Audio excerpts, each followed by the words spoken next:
Welcome back, everyone, to the Rise and Go podcast. I am super excited to welcome back to the podcast our man Nick Kallerup. How you doing this evening? I'm doing good. It's nice to be back. Yeah, I'm thrilled to have you here. Fresh off game number 2 in your career, kind of tell our viewers here how you feeling. What's the feeling of being an NFL player and looking the part? What's that feel like for you these days? It's still a little hard to believe, honestly, but I mean, it's similar to college. You're going out there, you're getting to play in the huddle, and you're just running the play. So once you get past the moment in the stadium and the lights, it's just football, and it's against very good players. Um, and it's a feeling that I felt through college, and it's a familiar feeling, but it was definitely there were definitely some nerves going on there in that first game for sure. I mean, there has to be. And I love what you said right there, where, as an athlete, like nerves and, being, super hyped once you get into the game. But it's like once like that ball is snapped, or like for me in baseball, like once the game starts, it's like you fall back to your preparation instead of rising to the moment. I Mhm. absolutely love that quote. And, with the preparation that you've put in throughout your career, to me, this is where I knew you would be. And I think that to see it finally all kind of come to fruition through watching you as a kid, through high school, through college. I couldn't be happier for where you're at these days. Yeah, thank you. That means a lot. That's awesome. Well, I was thinking back to our last podcast. It was like almost 2 years ago now. So let's chat about, that experience, as you wrapped up your senior year at Minnesota. Walk us through like the process of you getting prepared for like the NFL draft and, preparing to, take on an NFL career. Yeah, I mean, they say the rookie year is the longest, and it's true because you start the second we played. Our bowl game was on a Friday. I reported to training that next Monday, and you're there all day. I was at a place, Game Face in St. Louis Park. We got a meal plan. We had a great. We had a massage once a week, a lot of physical therapy, a lot of recovery. So you're there all day doing everything you can for your body, and that's 6 days a week. That's Monday through Saturday. Um, and then I personally I cut back on. I didn't drink at all through that whole period. Want to get my cardio up, all that. Put everything I got into this. I only get one shot at it, so I was going to put everything I could into it.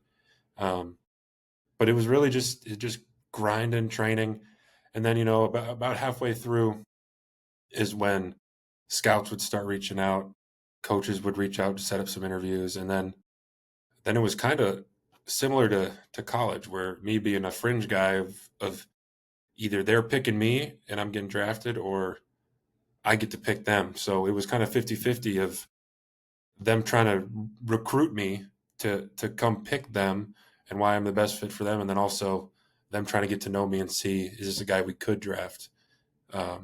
And that kind of led all the way through. It kind of built up. It got more and more through the draft, and then that weekend was a whirlwind, and then I ended up settling in Seattle. Yeah, I remember sitting with your family and you through that entire draft, and I gotta imagine like that is a process that can be very difficult for you because there's a lot of unknowns that are happening in there, and ultimately going undrafted, it didn't affect like your mood, your attitude, because you found out by the end of that day, who you were ultimately signing with, if that's correct. Yeah, so I had a few teams that were my go-to that I was comfortable going with, um, Seattle, and then there were a few others. And I actually had the deal done with Seattle midday on the third day, and then my agent, he got that done, and then he tried to use that because the other team matched it. They really wanted me. He said, "Well, hey, this is a little bit of a better fit for him. If you really want him, go out and draft him." So sitting through that last round, that team kept trading back for picks, and I was like, "Oh shoot, they might come and get me." But they ended up not, and I was fine. I was like, I'm good with Seattle. I'm super happy to go there, and it's been great. I knew at the end of the day I'd have a chance to play football in the NFL, which is all I could ask for. All I could ask for was my foot in the door. Ain't that the truth? And I feel like that's an experience that you've had, going back to high school, being, I would say under recruited and, getting your foot in the door is kind of what your story in football is all about. And I think that's a great thought behind like why I like love the motto rise and go, because it doesn't matter where you are, it's where you believe you can go. And with you, it's so awesome to watch you play on Sundays these days. And like thinking about like Seattle, why was Seattle ultimately the right fit for you? It really came down to their tight end situation and their offense they wanted to run. They brought in a new OC. They wanted to get in heavy personnel and run the ball, and that's what I do. And they believed in me. And then their tight end room shaked up the way it did, and I felt like it was a good spot for me to go and compete for a spot. And ultimately, it just barely nudged out those other teams as the number one choice. Yeah. So like the coaching staff, who is like the tight end coach for the Seahawks? Mac Brown. Mac Brown. So tell us about like your relationship with him. Like what kind of a coach is he, and how does he help you prepare for each and every day? He's a great coach. He's very relationship based. He gets to know you. He kind of jokes around with you a little bit, but he locks you in, and he's good at getting you ready for what's ahead.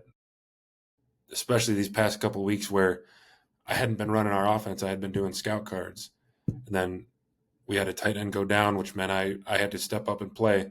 He was helping me kind of realign with all the game plan stuff and walking me through it and talking through me about different scenarios. He's very detailed, and he's been getting the best out of me and the other tight ends in that room. Um, but he's not a super loud guy. He's never going to yell at you. He's never going to really raise his voice. But he gets done what needs to be done, and he has a relationship with all of us, and it works for him and it works for the guys in that room. So he's been great. Tell us about the guys in the room. Who are your teammates that you work with every day? We got AJ Barner, 88. We got Elijah Arroyo. He was also a rookie. They drafted him in the second round. We got Eric Saubert, who he's been a journeyman. He's a great guy. He's a great leader in our room. He's been in the league for 9 years. Always learning stuff from him. Um, and then we also have we just brought back Marshall Lang, who we had in OTAs and preseason. Um, we brought him back on the practice squad, and he's got a great personality. He's fun to be around. So the room has only gotten stronger. Well, with you in it, it's the strongest room I could ever think of. That's for sure. So, thinking about like your team and where you guys are at right now in the season, you guys are off to a fantastic start. To me, like watching your last couple games, you got off to fast starts. You build these big leads, and I think it's really allowed you guys to really flex your muscles and really show the NFL that the Seahawks mean business. Now, with Darnold being the new quarterback, as a Vikings fan, I'm almost sad to see him be in Seattle and having so much success. But, he really defined, what he was capable of with the Vikings last year. And, having that type of leader and having, some superstar wide receivers, what is that feeling like, to, feel like you guys are at the top of the NFL right now? How is that like, how's that working for the team right now? How are you guys staying focused? Our head coach does a great job of he likes to call it loose and focused, where we're focused on the mission, but we're loose, we're confident, Mm-hmm. we're not all uptight, we're not overthinking things. We're just doing what we do every practice, every meeting, going through all of it with intent, and then that allows um, that allows our coordinators to allow us to play with confidence and allow Sam to throw those deep shots and allow that last game we ran the ball more than we ever have because we had a lead and we wanted to hammer the ball home, and we were able to do that. And he had confidence that we could do that. And it's a two-way street. It's coaches confident in the players, and the players confident in the play calls. Because I know I've been on teams where um, you hear the play call and you're like, "Dang, really? We're running that right now?" But like when it's a two-way street and there's confidence all around, it just allows you to play fast, and that's what you got to do. I got to imagine that's a major key is playing fast and with discipline in the NFL. And I want to chat about that. The first game where you recognized, probably early in the week you were going to end up getting some playing time, and I'm sure there was a structure behind, packages that you're going to be in, so you know what to expect, when to go in. But tell us about like walking into that stadium for your first NFL game, and preparing yourself for the moment that was to come. Yeah, while I was inactive for eight weeks, I still tried to keep up my pregame preparation. So I mean, I had the call sheet and I was writing all my notes on it, and that just paid off. That when I was playing, I didn't have to change that. My process stayed the same. I just got to put the pads on at the end of the day, and it really felt normal. It was just business as usual till we ran out. It was a Sunday night game. It was already dark. The lights were up. We ran out. There were some fireworks because we ran out with around the same time as the Commanders ran out. And it was an incredible feeling. Then we did the national anthem. The flag was as big as the field. It was awesome. But then, like I said earlier, like once that moment passes and then you hear the whistle, you're like, okay, kickoff. Okay, we're on defense first. I get a little bit more time. And then when my number was called, it wasn't even a package I was in. It was our tight end had the wind knocked out of him, and I had to run in for a play that I had been prepared for because I had been keeping up with my process, and not only just looking at the few plays with my number next to him, but all the plays where if someone were to get hurt, I could step in and not be a liability and execute the play. Because if you go in there and maybe you weren't supposed to know it, but you didn't know it, and you had somehow got thrown in there and you didn't know it, that's a problem, and that can get you cut in this league. Ain't that the truth? Well, and watching a lot of football as I do, you see the undisciplined teams, and I don't want to speak for anyone in the NFL, but I feel like preparation is such a huge component, and working with your coaching staff, working with the offense like you do, I think it really goes to show that you were fully prepared to go in, even when it wasn't expected, and I think that really shines a light of your background and who you are as as a human being is you've been through some adversity in life, and you've managed to come out on the other end an even stronger human being. And again, it's like every time I talk to Detman or to anyone about you, it's nothing but good things, and I can't wait to see what's next here. So thinking ahead here, you guys have LA Rams next. Yep, we go to LA. To LA. So I mean that's a huge game. I was wondering if that was going to get flexed. Is that a noon game? Is it an afternoon or is it night game? I don't even know when it is. I don't know either. They'll take me to the stadium when it's time to play. Hey, that's all that counts. Thinking about what's to come here, I'm super excited because I'm coming out to Seattle to watch you guys probably kick the crap out of the Vikings. But I'm so excited to come out and watch you play in person, and see it in an NFL atmosphere. I've never been to Seattle before. What should I expect? I hear the 12th man is no joke, but what is it? Have you played a home game yet? Yeah, last week was a home Oh, game. yep, Yep. that's right. That's right. So what is like the tell me about the 12th man? Is that like a real thing, or is it just something that's hyped Yeah, up? I mean, our practice facility's got a biggest flag I've ever seen of the 12 flag. There's hundreds of them flying throughout the stadium. There might be more 12 jerseys than player jerseys. It's cool. They retired the number. It's just as fan on the back. They're the real deal, and they get that stadium rocking. Well, I'm super excited to experience it. That's for sure. And having never been to Seattle, you'll have to give me some places to try some restaurants and some stuff to do around Seattle. So, I know you're a newer resident to Seattle. How have you been settling in and kind of outside of football? Yeah, I moved in with my fiance, and we've got a good little routine going where we'll go out for dinner, usually Friday nights.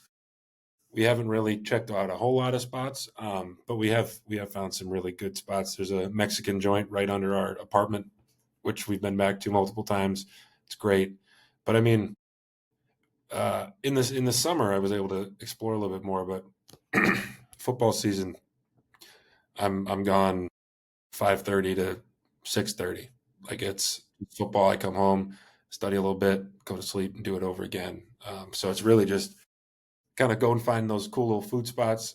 Um, but I'm excited for the off season. I want to get into a little bit of hiking because it's beautiful out here. Check out some of the outdoors, maybe go camping here and there. But right now it's just football and then the occasional food spot every now and then. Keeping it simple, man. That's what it's Yeah, all about. So do you have you like had conversation with Boye Mafe? He's a Hopkins kid, if I'm not mistaken. yeah, yeah. He so he when he was he was traveling the week of the draft and he wasn't really keeping up with it. And then when I walked in the locker room, I saw him. He was like, "Kallerup, what are you doing here?" I was like, "Dude, I signed here. I'll be here for OTAs in the summer." He's like, "Oh, dude, that's awesome." And he kind of gave me some tips and pointers, and we kind of joke around about Minnesota now and then. And he's been a great guy to have in that locker. Well, that's what I was thinking was if you two like have a relationship, being playing in the same conference. Did you guys ever play against each other? I played against. I didn't play, but I was the long snapper my sophomore year when he was a senior. So we played him. It was actually Justin Grunseth was on that team too. Oh, good old Justin getting a shout out on the pod. I like it. I think we beat him. I can't remember, but I remember it was cold because all I was doing was snapping and I couldn't keep my hands.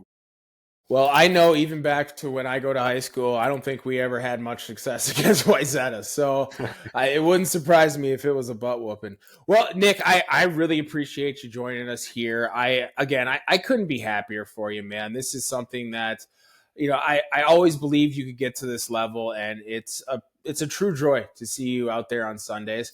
So I'm hoping you stay healthy. I'm really looking forward to seeing you here in a few weeks. And yeah, I keep rising and going, brother. I'm so proud of you. Absolutely, man. I really appreciate it. Thanks for having me. Yeah, absolutely. Take care. See ya. See you, bud.